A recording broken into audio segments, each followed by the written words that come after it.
Hello, this is your host, Todd Lewis, the Praise of Folly podcast. Tonight is the AAR on my debate with libertarian socialism, where I defended the position libertarian socialism is consistent with human nature, with the classical theist, who unfortunately isn't able to join us at the moment, though he might join us later. So Keith Preston, being a longtime anarchist like yourself, I think you even start off in the anarchist far left, right? What you might call lib socks or something. Is that correct? Yeah, I was pretty heavily involved in that milieu for a number of years in the late 80s and early 90s. For example, I used to belong to the IWW, the Industrial Workers of the World.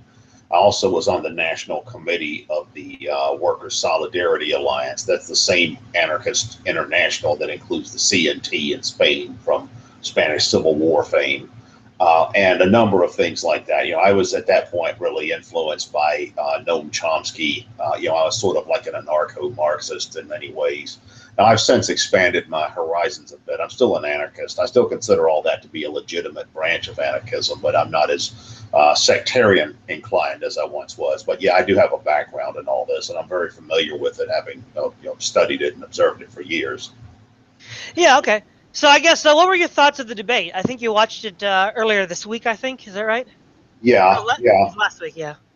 Um, I thought that you performed very well and made a very good case for the libertarian socialist position. In fact, you made a better case than what I normally see libertarian socialists saying, because you managed to go back and touch on a lot of classical philosophy like Aristotle and all of that. And you also touched on, I think, some Roman era or maybe medieval era Christian thinking as well.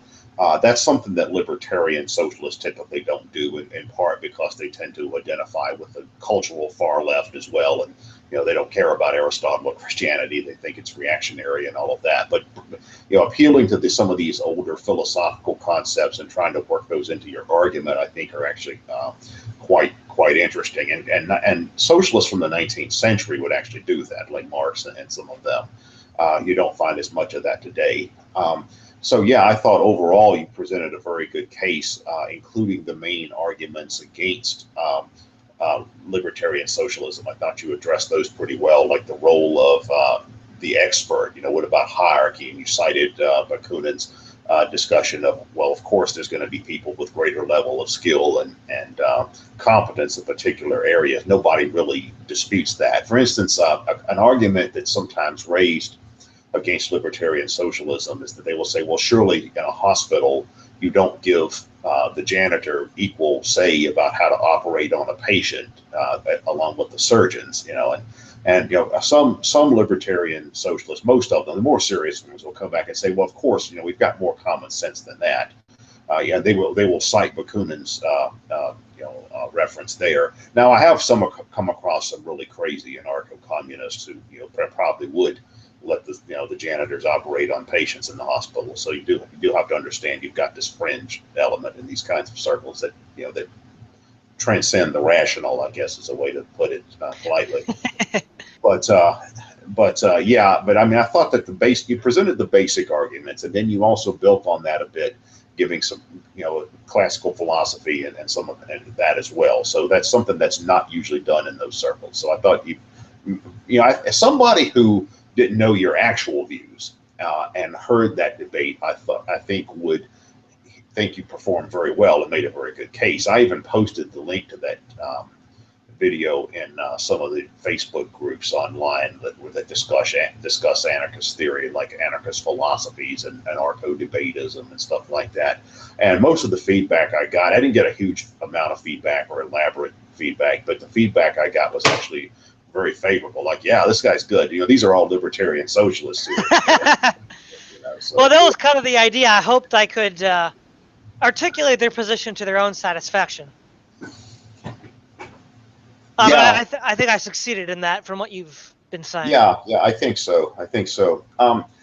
And arguing for or against libertarian socialism, there's really a number of ways, for example, that you can attack libertarian socialism. You can attack it on a number of grounds. You can attack it on more abstract philosophical grounds. Like, for example, what is the state? What is the nature of the state? Or even human nature? What is the nature of humanity? However, merely attacking the anti-statism of libertarian socialism is only to make an argument against anarchism. Like, you also have libertarian socialists who are more like minarchists as well. It's the same dichotomy that you find among the free market libertarians and anarcho-capitalists. That's one issue. Also, another issue is that you can approach libertarian socialism from an economic critique. Well, would this actually work in practice? Would libertarian socialism as an economic system actually work in terms of, would it be better than the current system, for example, in terms of guaranteeing everyone a decent standard of living, and at what cost in terms of individual liberty or economic efficiency and things like that, or innovation and development? Those are the economic arguments as well. And then, of course, that leads into the human nature discussion, because libertarian socialists will vary a lot in terms of their level of utopianism. There are some who basically have this idea that all you really need is the right set of social circumstances, and the cooperative nature of human beings will come through, and people will be motivated to work hard and contribute to maintaining the community for social reasons, out of social solidarity and those kinds of things. And then you have other people that say, no, people are going to basically be people. It's just that we need to have economic power spread out and dispersed, just like we need to have political power spread out and dispersed. There are some libertarian socialists that have a more negative view of human nature, like Errico Malatesta, for example, the classical anarchist, had a very negative view of human nature. He argued that, well, we're anarchists, not because we believe in the benevolence of human nature, just the opposite. We think humans are so bad, nobody can ever be trusted with political power. I think Kropotkin had a similar view, didn't he? Yeah. So that's almost a Hobbesian anarchism. It's kind of like reverse Hobbesianism. It's kind of like, well, Hobbes had the idea human beings are so awful, the state's got to have absolute power to maintain civilization.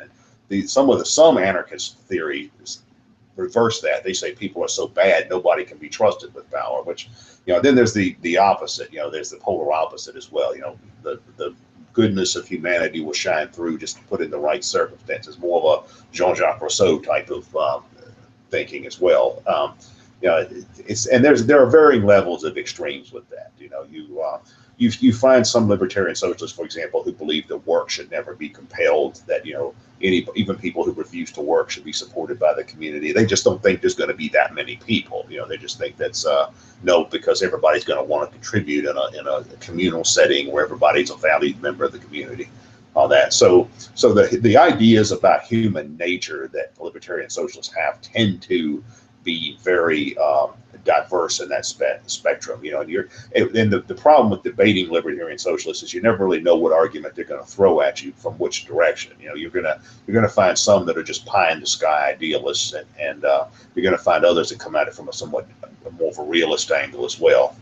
That's in part why I chose a more pessimistic view of human nature, to make the case harder, but also more realistic. Yeah, well, I think that's definitely the route to take it. If you make an argument for libertarian socialism that just says, everybody's going to contribute because that's just what people are going to want to do in an ideal society, most people are just going to dismiss that. You're not going to convince anyone that doesn't already think that very easily. And it's certainly easy to take apart in terms of the flaws in some of that kind of thinking, or particular problems with that kind of thinking. So yeah, I think definitely the pessimist angle is the way to go. Yeah. So was there anything in the presentation that I gave that was thought maybe somewhat incorrect, or could have been a little stronger, or anything like that? Well, the practical arguments. I think that anybody that's going to make a case for libertarian socialism of some kind, and there's different branches of that. There's anarcho-communism and syndicalism and participatory economics and all of that kind of stuff. There's a whole spectrum of ideas like that. But I think that the main arguments you're probably going to get from somebody that doesn't share that perspective is going to be more along the lines of economic arguments, like, is this going to be an efficient, productive economy? Like as somebody who was sympathetic to anarchistic ideas myself and is familiar with these ideas, the main question I would have personally about libertarian socialism is, to what degree is this going to be an efficient economic system? You know, is this going to be something that is able to provide at least as high a standard of living as what people have now in developed countries? And what is going to be the consequences of this kind of system for individual liberty? You know, there's this long-standing debate about the degree to which socialism or capitalism or property or democracy or whatever furthers individual liberty. You know, what is the consequences of libertarian socialism for individual liberty?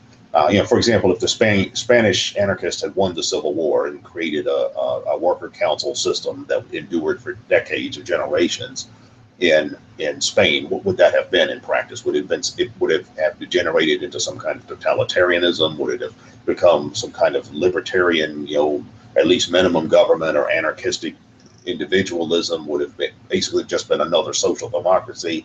Those are all interesting questions, and I think that the most critics of libertarian socialism, I think, would probably come at it from that angle. You know, what is going to be the level of efficiency with a system like that, and at what cost? Most people who oppose any kind of socialism fall back on the argument, well, capitalism has produced the best civilization we've ever had in terms of living standards and health standards and life expectancy and reducing infant mortality rates and vaccinations and all of these kinds of things. And I think that the main thing most people would want to know is how is libertarian socialism going to improve upon that, or is it going to make it worse? Yeah, exactly. I guess the other side of the question is, my interlocutor, classical theist, you seem to have some criticisms of his performance in that debate. So maybe you could elucidate on some of those. Well, the main problem I had with him is that I just couldn't really follow his arguments very well. I mean, I could follow your arguments, you know, whether I agreed with it or not, or whether I thought it was a strong argument or not, I could still understand what you were saying and get the point. Now, that may just be because I'm familiar with the general line of argumentation you were making. His arguments, I really had trouble following. Like, what is he really saying? And a lot of what he said that I did understand, I thought, well, what's the point? He seemed to be, I don't want to put words in his mouth, so maybe you guys can correct me if I'm getting it wrong, but he seemed to argue that libertarian socialism is against human nature because, well, human beings are social animals by nature, kind of an Aristotelian argument. But then I didn't really see how that was inconsistent with what you were saying. He seemed to be making an argument more against libertarianism, like individualist libertarianism, than libertarian socialism. That's one problem I had. And I don't think he really bothered addressing a lot of the economic arguments and more practical arguments that people will raise against libertarian socialism, which I think are the strongest ones.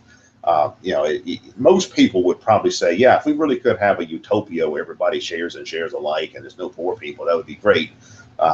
But when it gets to the practical questions of, well, yeah, but at what cost? Is this going to be economically efficient, or is everybody going to starve from lack of productivity? And can you do this and have personal freedom, or is this going to be some kind of Soviet type totalitarianism? I think he should have come at it from that angle. He seemed to be trying to make a lot of abstract philosophical arguments that I think most people would have been impressed with or just not cared about. I didn't really hear much emphasis on efficiency, practical political and economic arguments. And then as far as the issue of, well, is this compatible with human nature? The main argument against against libertarian socialism from a human nature perspective is, but humans are naturally competitive and acquisitive. That argument. And there's always going to be people who want more, and they're going to strive to get more, and if you try to keep them from doing that, there's going to be a power struggle in society, and even with libertarian socialist institutions like communes and workers' councils and syndicalist unions, there's going to be leaders and led within an organizational context like that, and there's still going to be some workers' councils and industries that probably have more wealth and resources than others, and some communities that have access to resources that other communities don't have. Like, what about if libertarian socialist commune is next to a river and they say, well, we don't want anybody from libertarian socialist commune B over here to use this river? How are you going to settle disputes like that. Like, isn't this still going to be a property system, and aren't people still going to have all the conflicts over resources that they have now? He didn't really get into any of those kinds of arguments. It just seemed to be more of a arguing more from the point of view of these kinds of abstractions about what human nature is that I thought in many ways weren't even relevant to the question. From what I could tell in the debate, and we chatted a bit afterwards, it seemed like he was trying to argue that a sort of a hierarchical, compulsory political system is a necessary, inevitable outcome of human social interaction. And I think when I was bringing up people like Bakunin and others, I'm saying, well, that's not the libertarian case, libertarian socialist case, is that it's not a necessary requirement of humans being social animals. The left anarchists tend to agree with Aristotle that man is a social animal. Yeah. They just disagree with Aristotle on the fact that it has to be a sort of top-down compulsory social arrangement. And I think he was trying to argue that, well, it would have to be a top-down compulsory, but it was more that it seemed that he was more making the claim rather than arguing why the claim should be considered true. And if it should be considered true, then that would be a powerful argument against a sort of horizontal society. But I don't think that quite came off. Yeah, I thought his arguments were really kind of confusing and lacked direction, and just kind of disjointed and hard to follow. I did get that. I did get the argument that he was making that hierarchy and authority, or by definition, or almost by nature of humanity, they are inevitable. And I think, but he should have done more to explain that. You know, I mean, there's a whole lot of ideas, arguments you can fall back on to make that kind of case. You know, the idea of the iron law of oligarchy, that all human groups tend towards an oligarchical internal structure, particularly the larger they get. The idea that the worse get to the top. You know, they're just people who are motivated by ambition, and they're and often by a lack of ethics in terms of how they achieve their ambitions, and those kinds of people, power and wealth and things like that come a lot easier to them. How are you going to control people like that? And can you control people like that and have libertarianism, or anarchism, or libertarian socialism at the same time? Now, all of these practical arguments, I don't think really were addressed very well. He was just kind of saying, well, there's going to be some kind of state or in society, and there's going to be some kind of system of hierarchy. But he didn't really say, for one thing, he didn't provide any explanation of, well, what is the ideal system. Now, maybe that wasn't really part of the terms of the debate, but one problem, and I taught in the debates you did with those libertarian guys, Block and Kinsella, yeah. Some of those other guys, as you experienced when you were debating them, whenever you debate people that have these strong ideological convictions, they always usually come back with the argument of, well, what are you really for? Like if you're debating a social justice warrior type, and you say, well, you don't really agree with some of their views on white privilege or institutional racism, or, oh, so you think black folks ought to have to ride in the back of the bus, or they automatically think you belong to the Klan or something like that, and libertarian socialists are like that too. They'll say, well, if you challenge some of their ideas, they'll say, well, do you think it's good that we have the disparity of wealth we have in the United States, which is the highest it's been in the last 100 years, that kind of stuff. So I think it's important to have an explanation when you challenge someone else's position. It's good to have an explanation of what your alternative would be. Now, maybe it was beyond the terms of the debate, but with classical theist, is that what he's called? Yeah, that was his name. Yeah, that's your debating partner. I would have liked for him to have explained more what he's actually for, because I think that. And why it's superior, why it's superior to libertarian socialism. For example, I don't think it's enough to simply attack someone else's position. You can attack their position on the grounds that they haven't made a very good case, or there are logical flaws in it, or it's ahistorical or whatever. But I couldn't really get the idea from listening to him of what his ideal would be. Now, maybe he doesn't have a well-defined ideal. So does he think the current system is the best there is? Does he favor, a more stratified, more static type of system, a more pre-modern type of system? Does he favor some kind of dictatorship? I couldn't really tell from what he was saying. So that's going to get confusing too. I think certainly if the goal is to convince believers in libertarian socialism that libertarian socialism is wrong, I think you certainly have to include that element. Well, what is better than libertarian socialism? Yeah. I don't think it was outside the scope of the debate. I suppose it's possible. In constructing it, I created that idea, though I don't think I intended to, at least. But yeah, that is an interesting point. Now, Logos, you also watched this. So what were some of your thoughts on the relative performances, the arguments for and against?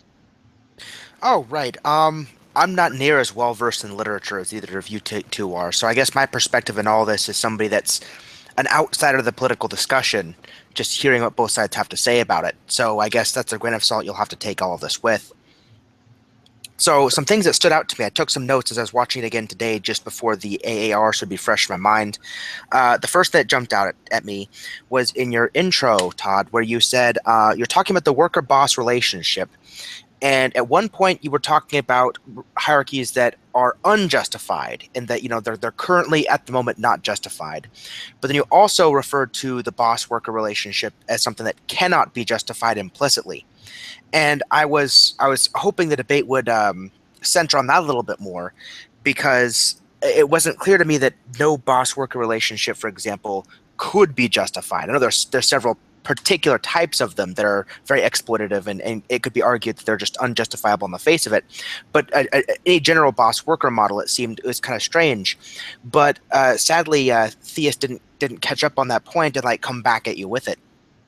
The second thing I noted was when you were talking in your intro about the overthrow of illegitimate power and all the historical examples for it. I thought that was good. But one thing that stuck out at me what is confusing, especially since I'm not really well up on this literature, is when do enough people think power is illegitimate such that they'll overthrow it? So, for example, if there's a civil war that happens in society and some people raise a government and everything's starting to get back on its feet, but then some people maybe aren't made too well off by the new government that's forming. They say, well, you know what? We decided we don't want to be ruled over by this new government. We consider this new budding authority to be coercive. So we want to do over. We're going to have a new civil war, and we want one of our people to be in charge. So this idea of you have to justify the authority. I get that in principle, but justify it to who? To what proportion of the population? What is the dividing line there? That part particularly wasn't clear to me, and I was hoping that would be expanded on the conversation. It never quite got there.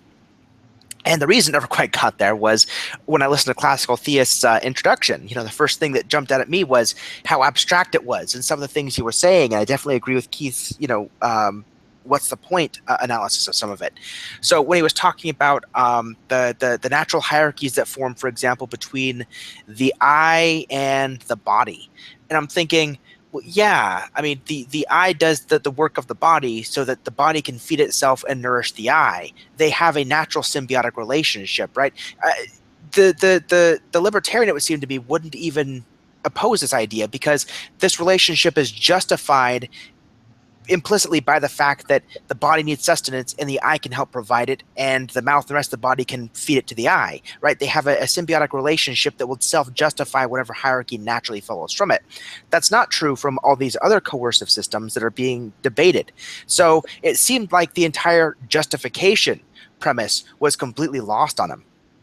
And this was really, really interesting when he's talking about the human anatomy, the joint anatomy of man and woman, how they need each other and how that forms a hierarchy. It was never clear what hierarchy implicitly forms from that. Now, if your audience is implicitly Christian and you're talking about, say, the Gospel of Paul and, men should obey their wives, or wives should obey their husbands and stuff like that, that's one thing. But that's scripturally argued for, and that wasn't really discussed in the debate as a fleshed out position. And it wasn't clear from his argument that we were supposed to take him implicitly on that either. So I don't know. It's like men and women need each other to reproduce. So that seems to be a symbiotic, a partnership, a justified partnership for the goal of reproduction. That's not necessarily a coercive, unjustified hierarchy. So, I mean, for him to bring that up as well really confused me. I'm like, what did that have to do with the topic? Why is that here? And then what struck me at the end of his intro, and certainly with the rest of the debate itself, where he seemed to be really missing the point, and what the principle that the libertarian socialist is driving at is this idea of like the parts of the body all work toward the same good and end in themselves, the people in society must come together and work toward the good and end of society, right? But the implicit assumption there is, well, there's two parts to this. It's undeniable, I think, that when you have a whole group of people all working towards some common end, so there's some logistics and organization there, there's probably going to be some gains from that. So you have, organized military societies, which might have conquered societies that were a bit more disorganized and flat in their structure. So I could see that on the face of it. But when he was talking about the good as the ends the people at the top were aiming society toward implicitly, I couldn't follow him there. I'm like, how do you know that's the good? What if you have somebody that's completely tyrannical and just leading you toward selfish ends and self-defeating ends? Who's to say? It seems circular, right? Just because society, somebody at the top is directing all parts of society like a body, you can't then infer that they're directing them toward the good just because they're having been directed. It seems like there's some outside argument you need to make there that says that all hierarchical forms of direction necessarily lead to the good, because there's certainly all sorts of examples we can think of where that's not the case. And so, I mean, that whole argument seemed to fall on the face of it. And that, oh, sorry. No, go ahead. Were you finished or? Not quite. Almost okay, done. Go ahead.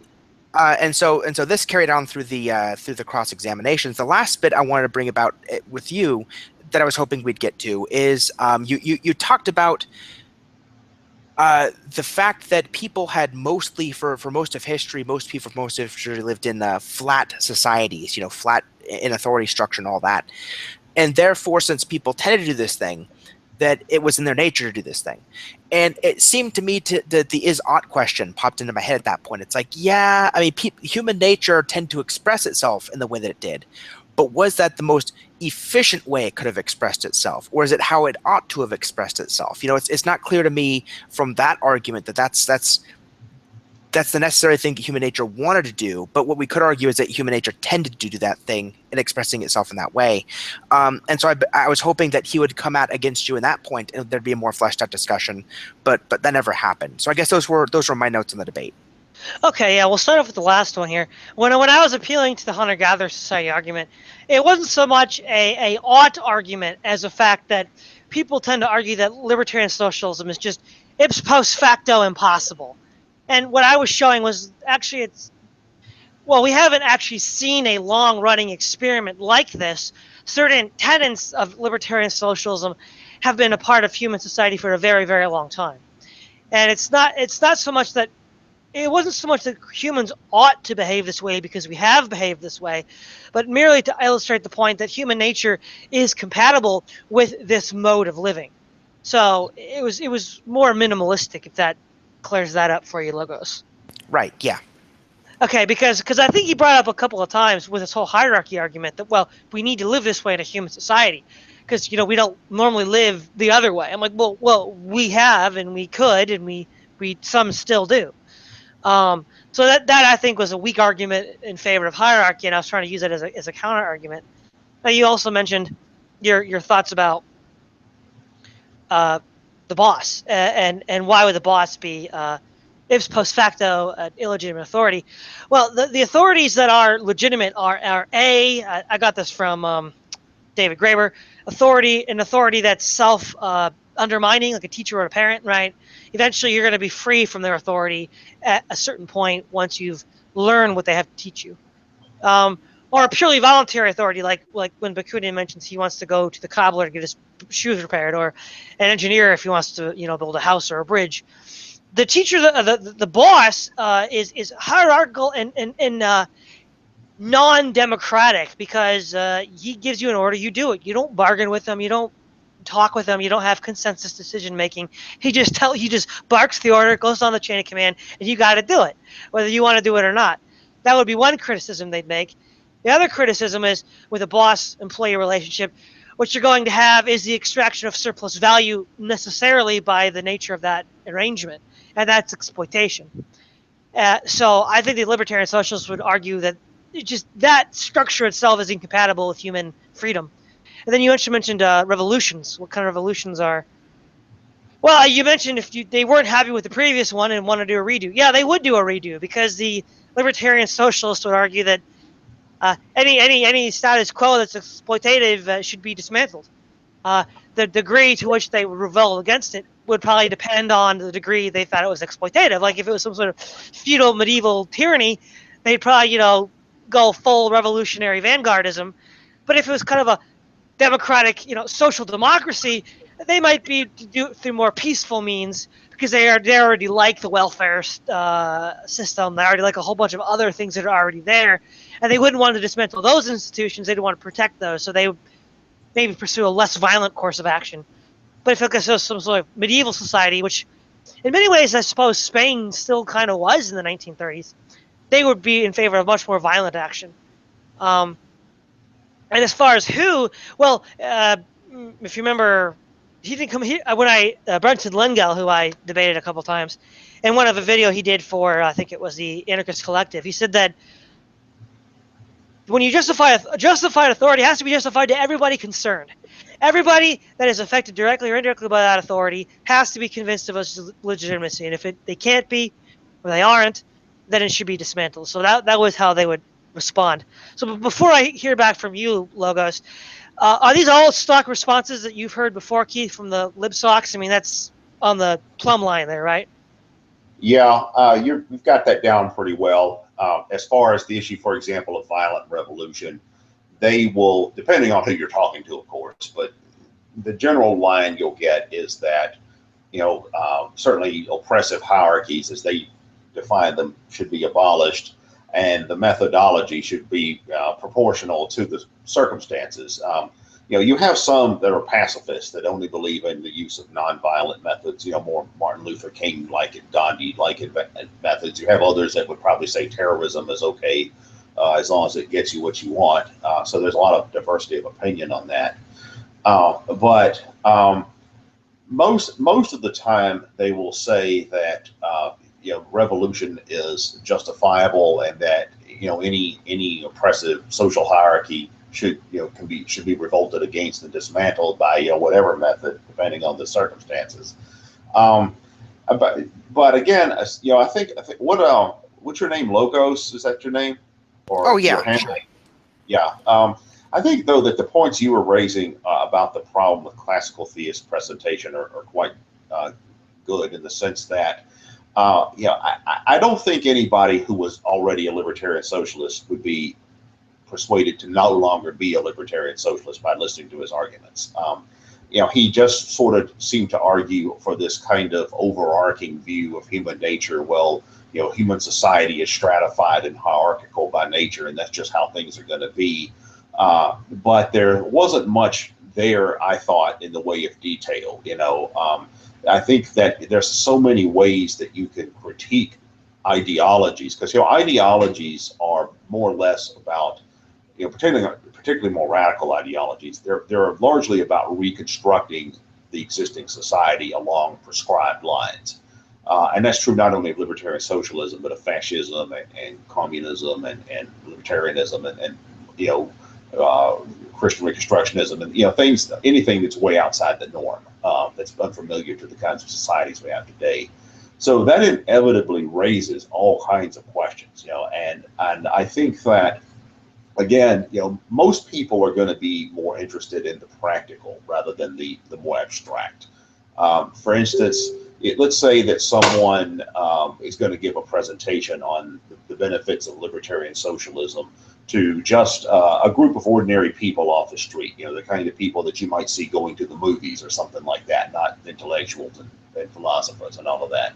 Well, the questions people like that are going to have is, well, they're going to say, how is this any different from communism? How is this any different from the Bolshevism? Or how are you going to prevent this from becoming some kind of tyranny like that? Or how is this going to be better than the current system? I mean, what's this going to do to help the average person in society today? Is the average person going to have a better job? Is the average person going to have more money? Is the average person going to have a higher standard of living or better health or whatever? what's going to be the consequences for this in terms of producing things, like who's going to build the roads and how are the roads going to get built, in the workplace, what about labor discipline, what about people who don't show up for work and don't care about showing up for work? Are they just going to be allowed to starve? Are they going to be kicked out of society? And if you're going to do that, how is that libertarian? How is that non-egalitarian? And then there's also the issue of genuinely antisocial and deviant behavior, not only parasitical behavior, people that want to take but not give, and they don't want to work and contribute to the community. What about criminals and all of that? You're going to have an egalitarian, democratically, communally run prison somewhere. Those are the arguments that I think most people would want to hear about. And I didn't hear him addressing anything like that. It was all just this kind of, well, human nature is this, and by nature we're this, and I think most people would hear that and say, yeah, we got that, but let's get down to the nuts and bolts of this. Well, that was actually the debate, though. The debate was about human nature. The debate was it was a philosophical, ontological debate, anthropological debate about human nature. But you could use that question, though, to lead into all these other issues, because all of these are contingent upon human nature. For example, the big one with any kind of libertarianism or anarchism is what about power? How do you go about deconstructing power in such a way that nobody's going to hold power, or nobody's going to hold very much power that they can use it abusively? How are you going to keep power spread out on that kind of level, like that would be required for the kind of system that you libertarian socialists are typically proposing? How are you going to? What about greedy people? What about power hungry people? What about manipulative people? What about parasitical people? There's this assumption behind libertarian socialism, or many different kinds of libertarian socialism at least, that, well, people in a libertarian socialist society are going to want to cooperate and engage in social solidarity and contribute to the common good, and they're going to want to do this because they're allowed to, they're considered participatory members of the community, and they're going to want to run industries and all of these kind of economic institutions and all these other kinds of things on a collective basis and a democratic basis. Now my experience, having done strike support work with actual striking workers, is that you can't even get these guys to show up for picket duty. They want to sit at home and drink beer and watch TV and collect their strike pay. And trying to organize an industry along democratic socialist or libertarian socialist or participatory economic or syndicalist lines, well, you're probably going to find a lot of people who just don't want to show up for your production meetings about how much are we going to produce over the next year in this factory and that kind of stuff, and how we're going to coordinate this with other factories or whatever the norm would be. Because people, what about the fact that so many people just seem content to be passive observers? What about the fact that even in the existing system, most people don't even, or about half the people who are eligible don't even vote? Now the libertarian socialists say, because they know they have no real power. They know voting doesn't really work. They know the system's rigged. They know the capitalists going to come out on top anyway. But how are they going to have any different an attitude in this libertarian socialist system? How is that going to change? What's going to change their mind about participating in civic institutions? And then the libertarian socialists will say, but they're going to have a voice, and they're going to be equal. And what if they don't want a voice? What about if they don't want to be equal? What if they just don't care? What if they just want to, again, watch TV and drink beer? So, Keith, would it be fair to say that the sort of criticism you're bringing up is that more on the anthropology of human nature, and because it's a little more accessible to the non-specialist audience than what we got? Is it maybe? Is that what you're... I thought it was too oriented towards academic philosophers, and which maybe that's the point. I'm not part of your project. Yeah, that was the narrow focus, and I think I definitely agree with you. To be honest, one thing though, classical theists, the anthropological element was certainly intended in part of my argument, just for the record. So I'm not saying the philosophy was irrelevant. Of course it was relevant, but also there was an anthropological angle too that both sides could have used. Mm-hmm. Yeah, and I would say that I completely agree with him, and I think it particularly if the debate was framed more around perhaps the pragmatic merits or deficiencies of libertarian socialism, I think all of that would have been 1,000 times more useful than arguments from Aristotelian natural law theory would definitely. I know you might have to be leaving soon, Logo, so maybe you could ask in brief form some of the questions you had to classical theists before you have to leave. Oh, yeah, sure. If you could clarify your point, there's one thing I didn't understand. There was your bit about men and women having complementary anatomies. Yeah. And a natural hierarchy seeming to form from those. Now, I got justified. Well, I mean, of course, that opinion would be completely controversial to most people. However, I was mainly using it to demonstrate that there is that hierarchy is not only political, but it's also metaphysical, and it's also anthropological, and it's ontological, to whereby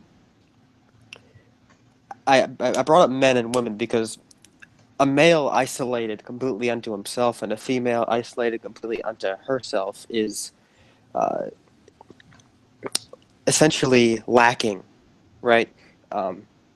In as far as what would complete their natures respectively. You cannot understand a male without reference to female, and you cannot understand a female without reference to male.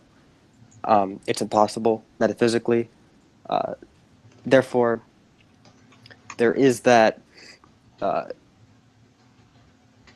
perfectible subject and perfecting determiner, right? That is organized hierarchically and is also imbued in nature itself, to where the female's lack of perfection absent the male is, in that respect, subject to the male for completion and perfection. And that's a hierarchical principle that I think forms the basis of the family, whereby in most cultures, of course, the husband did take a more leading role in household families, and I think that's naturally generative of that relationship that I'm talking about. And that forms the basis of the household, which would form the basis of the family, which could then be seen as the most fundamental bedrock of society at large. And so I think hierarchy is something that you cannot, that to eschew hierarchy would be ultimately to eschew human nature.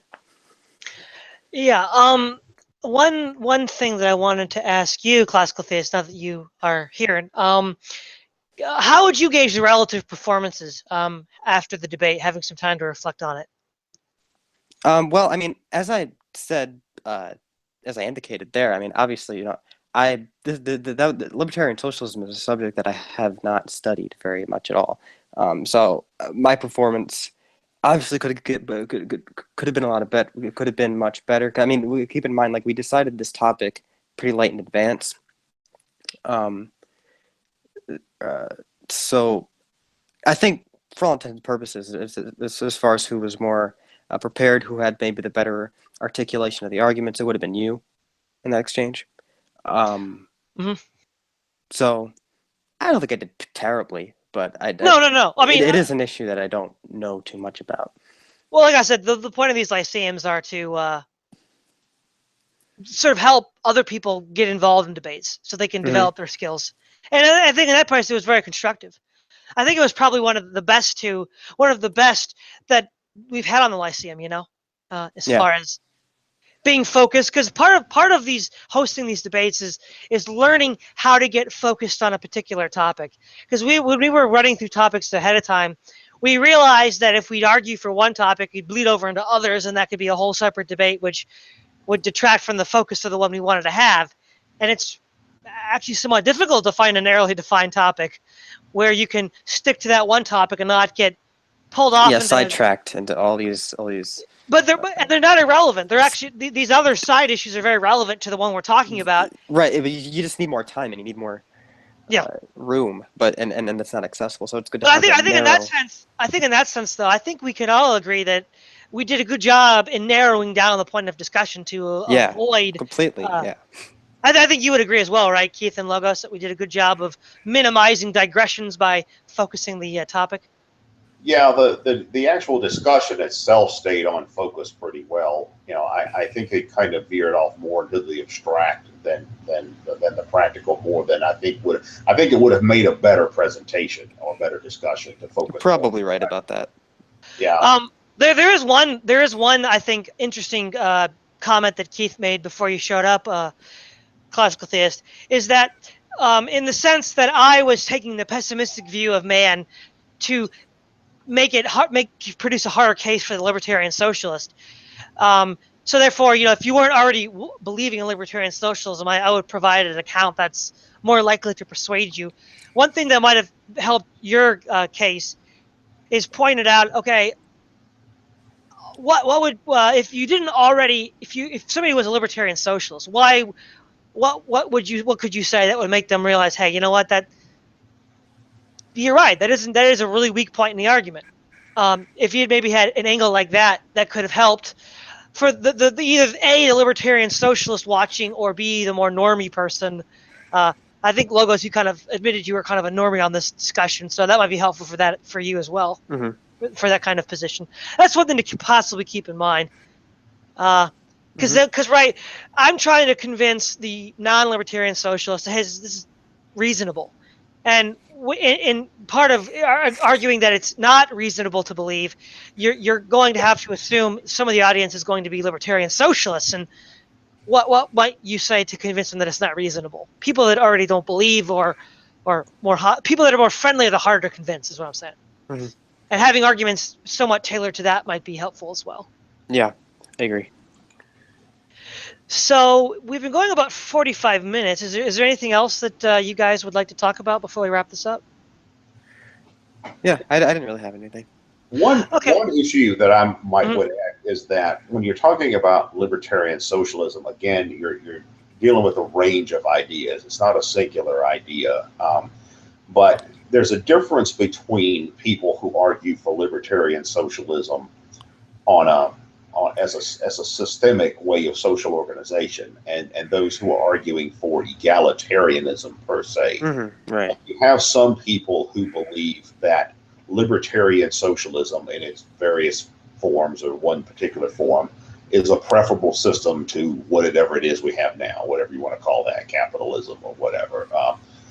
They will not necessarily say that everyone is going to be entirely equal with libertarian socialism. Like, they would say some people might have more money than others, even some social groups might be wealthier than others, or some regions of the world might be more better off than others. However, what they argue for is they will make an analogy to democracy in the government. They'll say, well, look, we have democratically elected parliaments and city council and all that. We want to have that in the economic sector as well, democratically elected leaders of businesses and industries and banks and all this stuff that make up the economy. And what's wrong with that? Do you believe in now, of course, if you don't believe in democracy in the government either, then you could come back and say, well, I don't believe in that either. Yeah.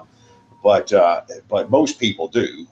So you're going to be kind of people are going to be wondering, yeah, well, what's wrong with that? What's wrong with democracy in the economy? Just like we have democracy in the government. And then, of course, you could come back and argue against that for on all kinds of grounds: economic efficiency, liberty, property rights. There's a range of conventional arguments that might be used against that. But I do think it's a point that you would need to be prepared to answer, because that's a core argument you're going to get. Yeah. So I guess before we wrap it up, FYI, to anybody who doesn't already know, I'm not actually a libertarian socialist. This was an exercise in what... Really? I forget who invented the term, but steel manning, which is the opposite of straw manning, where you try to put the best face forward on the opposition. But thanks, everybody, for joining. Again, thanks, Classical Theist, for being my debate partner last week. My pleasure. This is Todd Lewis of the Praise of Folly podcast, signing off.